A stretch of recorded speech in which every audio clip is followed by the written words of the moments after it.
Everyone, কেমন আছো? রান্না রকমারি চ্যানেলে আর একটি পর্ব দেখার জন্য সবাইকে ওয়েলকাম জানাই। দিন একঘেয়া ডিমের ঝোল ভালো না লাগলে একদিন এই প্রসেসে ট্রাই করে দেখো। প্রত্যেক দিন কিন্তু এই একই ডিমের ঝোলই খেতে ইচ্ছা করবে। তো চলো কথা কম বলে রেসিপিটি শুরু থেকে শেষ পর্যন্ত দেখে নেওয়া যাক। আমি একটি বাটিতে ডিমগুলোকে ফাটিয়ে নেব। আমি এখানে মোট 5টা ডিম নিয়েছি। বাড়িতে যেই কজন লোক আছে সেই অনুযায়ী কিন্তু ডিম দেবে। আমাদের বাড়িতে 5 জন আছে বলে আমি এখানে 5টা ডিম দিয়েছি। এটি কিন্তু হাঁসের ডিম দিয়েও খেতে কিন্তু ভীষণ ভালো লাগে। তো আমি এখানে এক এক করে ডিমগুলোকে একটি পাত্রে ফাটিয়ে নিচ্ছি।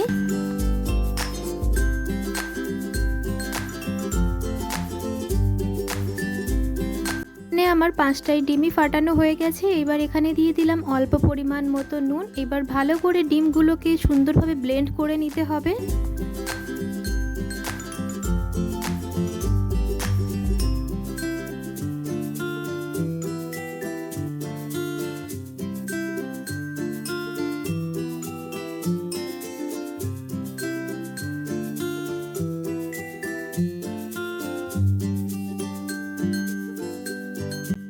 ডিমটা ব্লেন্ড হয়ে গেছে। এইবার একটি টিফিন বক্সের মধ্যেই আমি নিয়ে নিয়েছি অল্প পরিমাণ মতো সাদা তেল।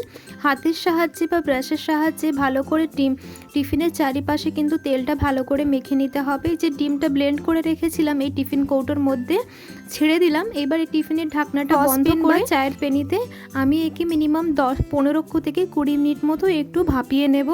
মিনিট পর ঢাকনাটা খুলে দেখলাম ডিমটা ভালোভাবে সেদ্ধ হয়ে গেছে। এবার আমি ছুরির সাহায্যে চারিপাশ থেকে প্রথমে একটু ছাড়িয়ে নেব। এটা চারিপাশে মাখিয়ে রেখেছিলাম যাতে ডিমটা খুব ভালোভাবে টিফিনের থেকে গাত থেকে ছেড়ে দেয়। তো এই যে আমার টিফিনের থেকে ছেড়ে দিয়েছে খুব সুন্দরভাবে, মাঝখান থেকে একটু ছুরির চাপ লেগে কেটে গেছে। এইবার আমি যেমন পনিরগুলোকে পিস পিস করে সেইভাবেই কিন্তু আমি পিস পিস করে নেব। একটু বড় রাখারই চেষ্টা করব। এতে কিন্তু একদম পনিরের মতোই লাগছে আর খেতেও কিন্তু ভীষণই ভালো হয়েছিল। তো আমি এগুলোকে এক এক করে পিস পিস করে নিই।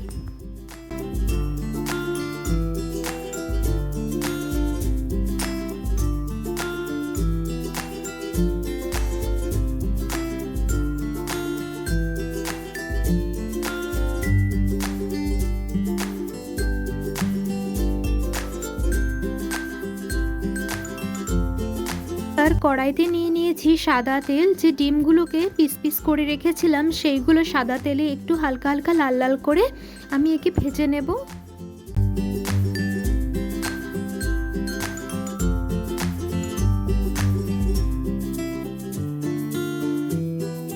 এক পিঠ ভাজা হয়ে গেছে। এবার এপিট ওপিট করে আমি উল্টে পাল্টে নেব।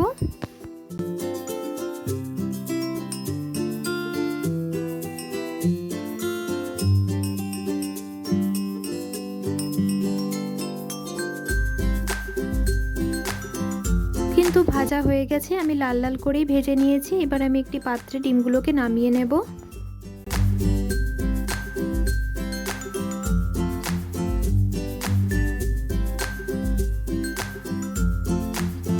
তেলেই আমি ডিম ভেজেছিলাম সেই তেলেই কিন্তু আমি আলুগুলোকে ভেজে নেব। আমি একটু আলুগুলো বড় বড়ই কেটেছি, কেন কি ডিমের ঝোলের আলুগুলো একটু বড় বড়ই হলে বেশি ভালো লাগে।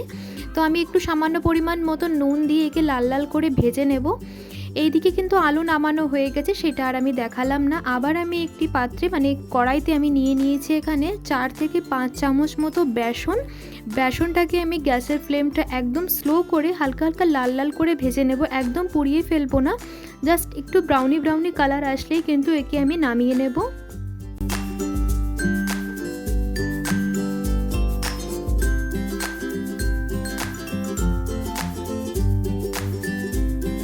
কিন্তু বেসনটা ভাজা হয়ে গেছে, একটু বিস্কুট কালার আসলেই আমি একে নামিয়ে নেব।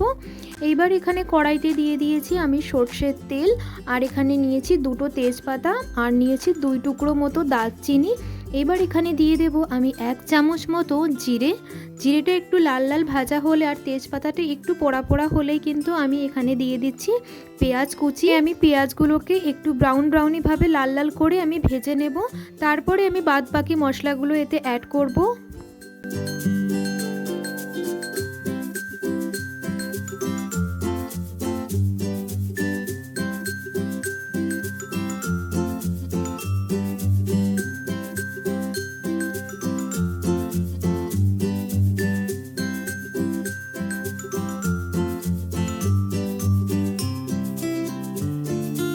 গুলো একটু পোড়া পোড়া হয়ে যাওয়ার পরেই আমি এখানে মশলাতে দিয়েছি রসুন, আদা আর এখানে দিয়েছি কাঁচা লঙ্কা বেশি করে, কেন কি কাঁচা লঙ্কাতে ঝাল নেই বলে আমি 5 থেকে 6টা লঙ্কা দিয়েছি, তার জন্য মশলাটা এতটা সবুজ লাগছে। আর এখানটায় আমি মশলাটাকে ভালো করে কিন্তু কষিয়ে নেব মিনিমাম 7 থেকে 8 মিনিট মতো।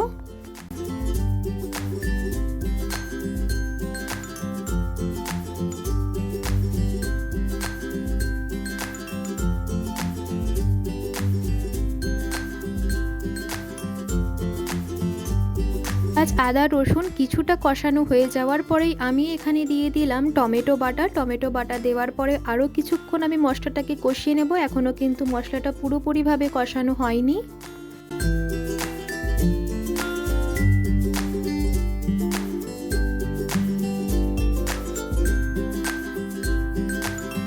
আমি এক এক করে গুঁড়ো মশলা অ্যাড করব। প্রথমে দিয়েছি red chilli powder just colour আনার জন্য, তারপরে এখানে দিয়ে দিয়েছি আমি ইট মশলা দিয়েছি 1/2 চামচ মতো। ভালো করে কিন্তু কষিয়ে নেওয়ার পরেই 1 মিনিট বাদেই আমি এখানে দিয়ে দিয়েছি 1 চামচ মতো জিরে গুঁড়ো আর দিয়েছি পরিমাণ মতো নুন। এইবার ভালো করে সমস্ত মশলাটাকে ভালো করে কিন্তু কষিয়ে নিতে হবে।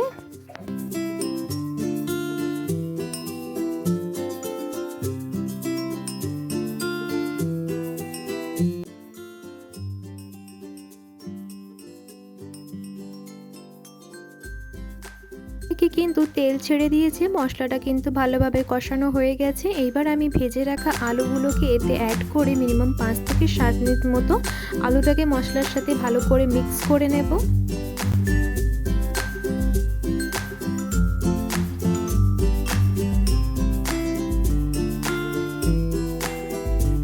মিনিট বাদে মশলার সাথে আলুগুলোকে ভালো করে কষিয়ে নিয়েছি। এবার আমি এখানে পরিমাণ মতো জল দিয়েছি, এখানে কিন্তু গরম জল দিইনি, নর্মাল জলই দিয়েছি।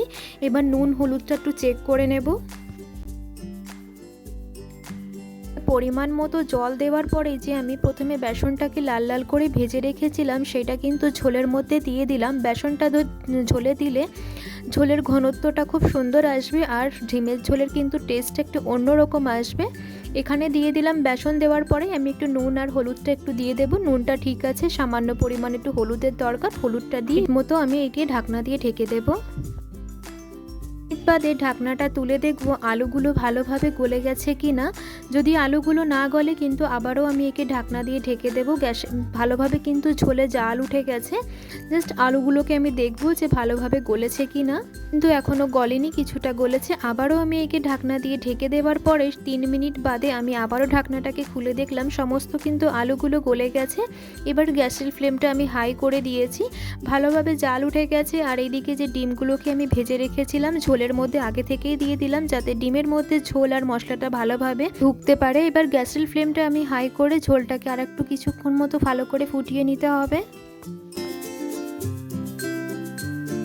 এবার আমি এখানে দিয়ে দিলাম 1 চামচের 1/2 চামচ মতো গরম মশলা গুঁড়ো। গরম মশলা দেওয়ার মিনিমাম 2 মিনিট মতো ঝোলটাকে আর একটু আমি ফুটিয়ে নেব।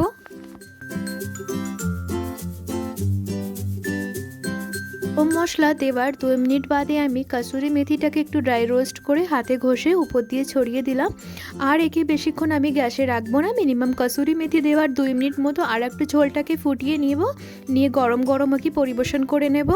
কিন্তু আমার সম্পূর্ণভাবে তৈরি হয়ে গেছে ভাপা ডিমের কালিয়া। এটা কিন্তু রুটি, পরোটা, লুচির সাথে খেতে কিন্তু ভীষণই ভালো লাগে, দেখতে কিন্তু পনিরের মতোই লাগছে। তোমরা পারলে বাড়িতে কিন্তু অবশ্যই একবার রেসিপিটি ট্রাই করো, আশা করি তোমাদের ভীষণ ভালো লাগবে। যদি নতুন সদস্য হয়ে থাকো চ্যানেলটিকে সাবস্ক্রাইব করার জন্য অনুরোধ রইল, পাশে থাকা বেল আইকনটিকে অবশ্যই প্রেস করে দেবে। নতুন একটি রেসিপি নিয়ে তোমাদের সাথে আবার দেখা হবে। সবাই ভালো থেকো, সুস্থ থেকো, আসি তাহলে, ধন্যবাদ।